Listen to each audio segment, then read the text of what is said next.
Welcome back to the channel. If you enjoy the video, don't forget to like, subscribe, and roll your notifications to all so you don't miss any of the demonic content.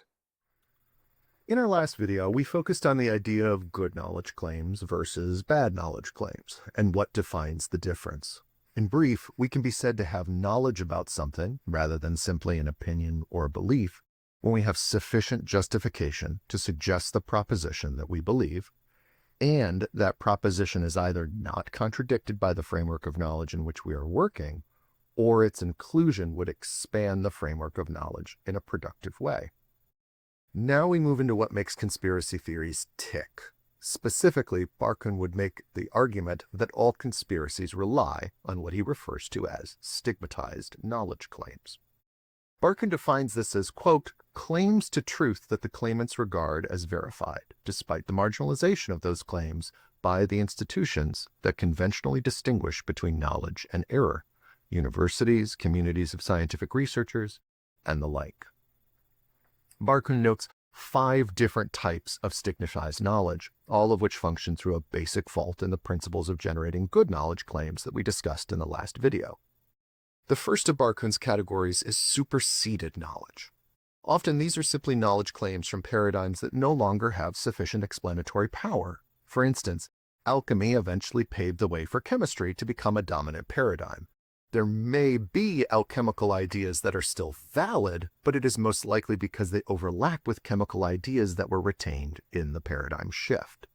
Returning to alchemy and claiming that the system works, that is, that the paradigm of knowledge is valid, is a failure of the explanatory paradigm. Ignored knowledge is a knowledge claim that a particular social group believes is valid, despite the institution that largely governs that knowledge field either rejecting it or finding little value in the claim. For instance, some practitioners of certain holistic healing methods will swear by the health value of certain crystals, a claim that is roundly rejected or not even considered by organizations such as the American Medical Association. Once more, this is a paradigm failure.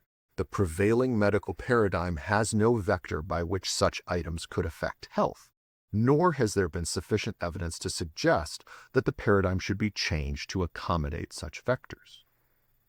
Sometimes groups also continue to believe knowledge that has been shown to be untrue. That is, whereas the previous 2 categories are all knowledge claims that would fail based on paradigms, the category of rejected knowledge represents claims that have been made within a particular paradigm and found to be false. For instance, the idea of a conspiracy of Satanists molesting and devouring children beneath the precincts of the McMartin preschool, or the notion of the flat earth, both have sufficient justification to believe the opposite after being specifically explored by their relative knowledge bodies. This is a failure of evidence and justification. Under the category of forgotten knowledge, we would place knowledge about the world that would or should have come to us from a source had it not been for a supposed problem in its delivery. For instance, we would have received the lore of the angels and Nephilim if it hadn't been for the flood, or the city of Atlantis had super weapons or super technology that we would have now if it hadn't been for its destruction. We could think of this as a failure on one of 2 parts of our epistemological proof. Either these ideas fail to have sufficient justification for their belief within a reputable paradigm of knowledge, or they would require an expansion of our paradigm of knowledge in an unproductive way. For example, to accommodate the idea of the biblical flood, we would have to give up a tremendous amount of explanatory power for the geographical features of the earth, for more or less, God did it.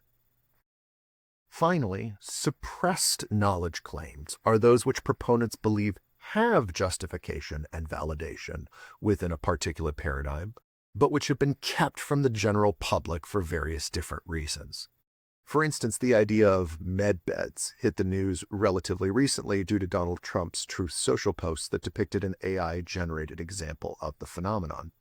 In brief, the idea behind the med bed is that the military or the deep state or some technologically advanced organization or group like aliens have created futuristic medical beds that can cure all illness, reverse the aging process, destroy cancer cells, etc.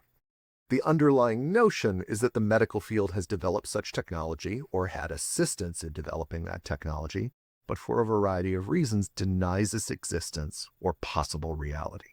Like forgotten knowledge, suppressed knowledge suffers from a lack of sufficient justification or the necessity of expanding the paradigm in unproductive ways.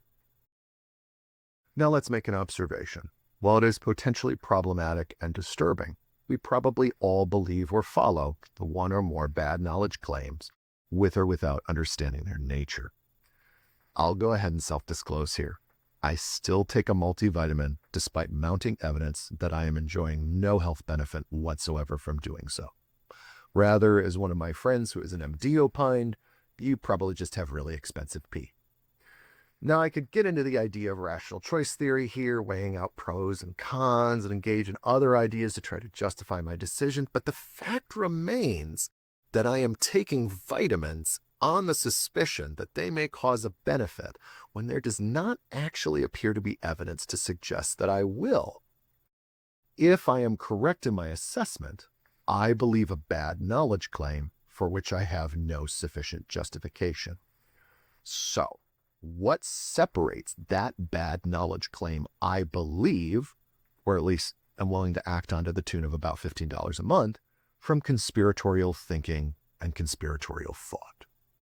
For Barkun, it is the predisposition to see bad knowledge claims as interconnected to one another, and we'll cover that in the next video.